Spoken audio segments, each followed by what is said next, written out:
Sérgio Moro, na sabatina do Galípolo, que é o novo presidente do Banco Central. O senador perdeu mais uma oportunidade de ficar calado. Vamos ver. O governo que lhe indicou, o fiscal do país vai mal.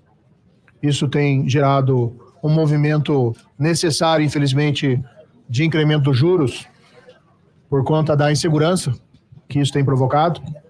Além disso, nós sabemos que o aumento da dívida pública vai cobrar o seu preço lá na frente. Vai ser necessário um ajuste e a gente está vendo um crescimento. Não é muita petulância do Sérgio Moro, mesmo com assessoria, querer debater economia com Galípolo? Sérgio Moro. É muita autoestima, cara. Ele não consegue debater juridiquês com ninguém. Ele é fraco em tudo. Aliás, esse senhor, eu não sei como tem coragem ainda de aparecer no Senado. Né? Eu ficaria quietinho. Eu também, depois de tudo que passou, de toda a vergonha, né? Desaplaudido pela maioria da população brasileira, por antes lavajatistas que não vão mais com a cara do senhor. Então, pegue o seu chapéuzinho e vá embora. Chega de falar, mas que bom que ele está falando, porque é mais uma vergonha que o Conge passa aí para a gente assistir. Que tem todo indicativo de não ser sustentável. Mas essas críticas não são dirigidas à Vossa Senhoria, são dirigidas ao governo, mas eu quero registrar aqui a minha preocupação. Nós conversamos ontem, Vossa Senhoria mencionou a sua intenção de ser independente, o que significa dizer não ao presidente Lula.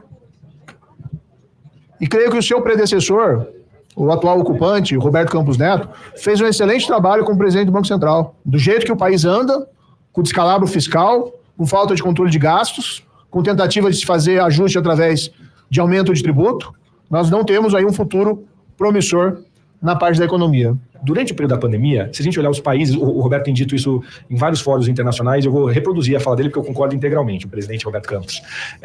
Os países avançados fizeram um esforço fiscal maior do que os países emergentes ou os países de baixa renda. O esforço fiscal foi maior para responder à pandemia. Imediatamente, começa uma discussão sobre esse processo inflacionário. O quanto desse processo é um grande debate global, o quanto aquele processo inflacionário correspondia a um choque de oferta pela desarticulação. Oi, tá aí uma coisa que o Sérgio Moro não sabe. Estudos, matérias, nunca leu. Então ele já... e agora, né? O que eu faço? Porque o cara tá falando aí uma língua que eu não tô acostumado, né? Não, Sérgio Moro não leu nem autores liberais. Ele que se diz um liberal, ele não leu também. Sérgio Moro, malemar, leu autores que são referência no direito. Malemar, hein? Talvez tenha lido algum resumo para passar em concurso público. Imagine, então, economia. Vamos ver aqui o Galípolo falando com o Sérgio Moro com educação, né? Tem que ser educado, apesar de tudo, precisa manter o republicanismo, mas é difícil numa hora como essa. Das cadeias produtivas e dificuldade de você produzir, e quando que correspondia a uma questão de demanda decorrente dos programas de transferência de renda e socorro por causa da pandemia. Existia essa discussão. A minha posição, eu recorro sempre quando tem esse debate, a uma fala do Churchill, que ele dizia que a verdade é uma adúltera, nunca está com uma pessoa só. Provavelmente você consegue encontrar explicações nos dois elementos, não precisa ser um ou outro. Me parece que era um e outro. Quando os países avançados que aumentaram a sua dívida com esforço fiscal maior... Church, a Conja vai numa church de parede preta lá em Curitiba, tá? É o padre, ele falou lá, deve ser padre em inglês, o church. O church, agora como se chama a igreja evangélica moderninha? Church, né? É Bola de Neve Church, Rocha Eterna Church, aí você coloca lá as bandinhas chechelenta pra tocar e pronto. Inicia uma elevação da taxa de juros, você vai ter um montante de dívida maior com um custo maior, o que demanda uma rolagem de dívida no montante superior. Esta rolagem de dívida no montante superior vai afetar aquela taxa de juros da dívida, que é essa taxa de longo prazo, que resulta da negociação, para fazer uma simplificação aqui empobrecedora, entre oferta e demanda de títulos públicos. Por isso que os títulos públicos dos países avançados começaram a pagar juros cada vez maiores. Como para os países emergentes de baixa renda, geralmente a taxa de juros que se paga é a do país avançado mais algum prêmio, isso impôs um custo de ter acesso à liquidez e a dinheiro internacional maior para os países avançados, os países emergentes e de baixa renda. Quando a gente vê diversos estudos no mundo, o que acabou acontecendo é que esses preços relativos foram se restabelecendo, mas o que ficou um pouco defasado é a remuneração do que a gente pode chamar do trabalho ou da mão de obra. A participação do trabalho na renda ficou ali relativamente defasada. E por isso você vê vários estudos, inclusive, correlacionando por que a economia está crescendo e muitas vezes a avaliação, isso acontece nos Estados Unidos, a avaliação do governo não cresce e a popularidade não está acompanhando esse crescimento econômico ou da renda. Porque às vezes a sensação do cidadão é, eu estou melhor do que o ano passado, mas eu já tive mais poder de compra 10 anos atrás, 5 anos atrás. Esse sentimento é mensurado muitas vezes.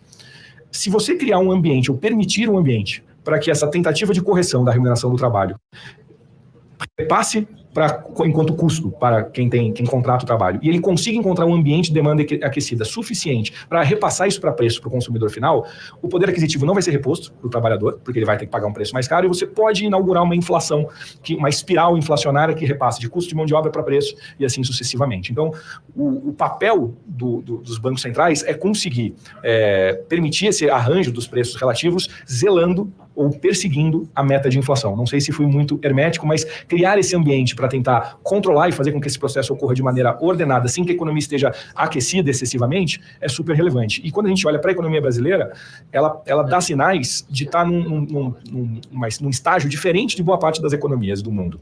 Se a gente pegar, por exemplo, o início dos anos 2000, a gente tinha ali uma série de fatores que colaboravam. China crescendo, exportando desinflação, porque ela tinha ganhos de produtividade com bens industriais, e importando commodities. Estados Unidos e Europa com taxas de juros baixas, jogando liquidez no mundo. Hoje, se a gente vai olhar, o Japão está começando a subir juros depois de muito tempo. A China num processo de desaceleração econômica. Os Estados Unidos um pouco nessa discussão, se ele vai fazer, para usar a metáfora da aterrissagem, se ele vai fazer uma aterrissagem suave ou uma aterrissagem mais abrupta. A Europa também num processo de desaceleração. Os dados que a gente vê do Brasil o desemprego na mínima da série histórica.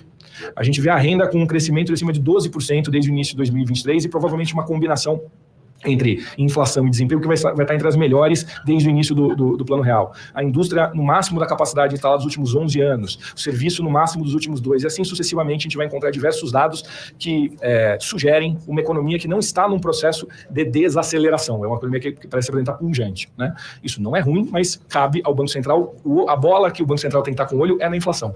O que isso sugere ao Banco Central? Que a gente deve assistir um processo de desinflação mais lento e mais custoso. Como o Banco Central não cabe ele correr risco, a função dele é ser mais conservador para garantir que a taxa de juros está no patamar necessário para se atingir a meta que foi definida. Sérgio Moro já saiu também. Bom, próximo... Claro! Cara, eu pensei isso. Claro, eu pensei ele não vai ficar até o fim. Não, quando começou a falar ali de poder de compra, desaceleração, ele só fez isso, aterrissagem abrupta. Vou pegar um café e um pão de queijo lá na cantina, que eu ganho mais. Aquela cantina que o Severino Cavalcante ficava fazendo as penduretas, né? Pendurava lá os lanchinhos dele na cantina da Câmara. Foi lá, cara. Foi dar um rolezinho, foi ver os amigos deputados dele. Estão falando que hermético foi a única coisa que o Moro entendeu, porque ele tem uns Tupperware em casa, né? Então, tá. Colecionador de Tupperware. Mas assim, ele, claro que chegou o momento ali, né? É tão pobre, é tão pueril, é tão sem riqueza de palavras, né? O discurso do Sérgio Moro, né? Uma coisa tão simplista. Simplista pode ser bom, tá? Simplista pode ser bom. Muitas vezes o que é rebuscado é chato. Não, na verdade, o Sérgio Moro é simplório. Esse que é o problema. Isso. Né? Ele é simplório, ele não tem lexo, ele não tem gramática. Então, ele fica repetindo aquilo que ele fica ouvindo nas redes sociais. Agora que não tem o X, mas ele entra com certeza com o VPN, ele ainda consegue caçar algumas coisas ali que ele traz. Né? Não sei nem se a assessoria deve falar, não fala. Melhor não falar, hein? Fica quieto. Pergunta nada, não, cara. Falar. Ele tinha que falar. Não, o pior é ele achar que tem que falar como se ele tivesse muitos apoiadores ávidos esperando o Sérgio Moro dar uma declaração, uma opinião. Não tem ninguém esperando que o Sérgio Moro opine sobre qualquer assunto. Não tem mais. Não existe. Não existe esse eleitor que espera a opinião do Sérgio Moro. Malemar vai ter o Deltan esperando, a Conja, como é que é aquele nome daquela mina lá que adora ele, escreveu até um livro, Malu Gaspar, Malu Gaspar pode até ser que esteja esperando o Sérgio Moro, Thaís Oyama, mas tirando esse pessoal aí, os colonistas, né, e os colunistas hereditários, estilo Joel Pinheiro da Fonseca, ninguém tá esperando o Sérgio Moro falar nada não, cara. Então era melhor ele ficar quieto. Eu, na posição de Sérgio Moro, ficaria apenas calado até o fim do meu mandato, que é melhor. Assim você se expõe menos, você se humilha menos dentro do Senado. Não tem necessidade de Sérgio Moro participar de sabatina de presidente do Banco Central. Um assunto que ele não domina. Se fosse um assunto, a sabatina com o Flávio Dino, que é, para o STF, um assunto que supostamente ele deveria entender, ele não entendia, imagina para o Banco Central. Muito complicado, muito complicado. A Renata França mostrou seu membro, muito obrigado. Fagner Martins, Bez, me manda um coração colapsado. Coração para você, meu querido. Aqui, ó. Aê, coraçãozinho para você, Fagner Martins. Muito obrigado. E claro que o Sérgio Moro ali, né, com medo de ter que fazer uma tréplica, foi embora, vazou, né? Antes de tudo, assim, até para não ser... saiu, não tá mais aí. O Coruja Sistema fala, para quem não entendeu, o que o Galípolo disse é que o BC vai continuar igual era com Campos Neto, portanto o Lula estava só bravateando. Isso é verdade. Eu entendi, não, mas isso aí é óbvio, né? Até pela linha do Galípolo. Total, até pelo que ele falou aí, né, da taxa de juros, tal, vai manter do jeito que tá.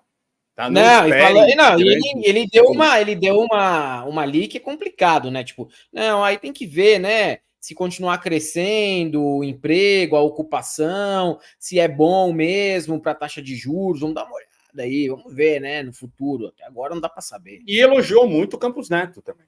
Sim, sim. Não, ele meio que defendeu a tese de que emprego e salário gera inflação. Foi isso que ele disse ali, em outras palavras. Provavelmente Sérgio Moro também não entendeu, né?